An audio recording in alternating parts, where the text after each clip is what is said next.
যদি নিজের ব্যথা টের পাও তাহলে তুমি জীবিত, আর যদি অন্যের ব্যথা টের পাও তাহলে তুমি মানুষ।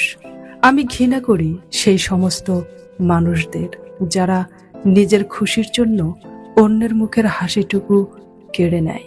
কিছু মানুষ আপনাকে নিজের মতো ব্যবহার করতে না পারলে দেখবেন আপনার নামে বদনাম করে বেড়াবে। বোকা মানুষগুলো হয়তো অন্যকে বিরক্ত করতে জানে, কিন্তু কখনো কাউকে ঠকাতে জানে না।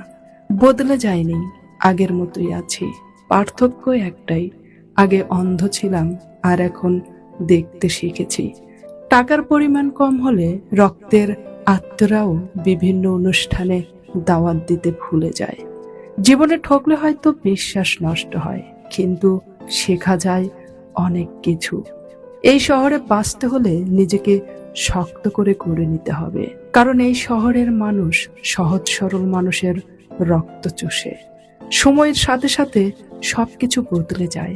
যেমন আগে জেদ ধরতাম আর এখন ধৈর্য ধরি।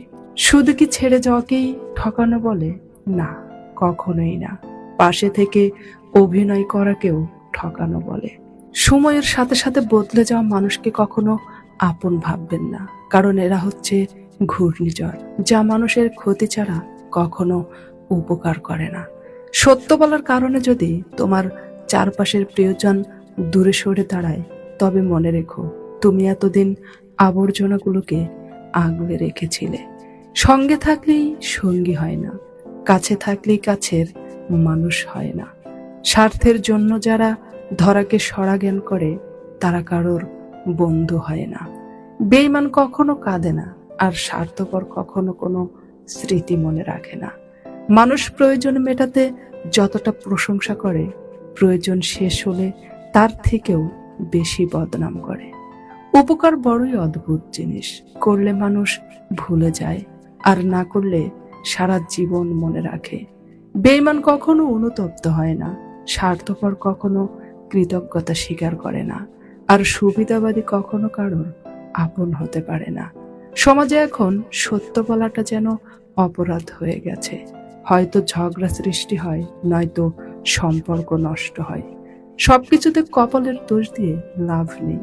কিছু জায়গায় কিছু সময় মনেরও দোষ দিতে হয়।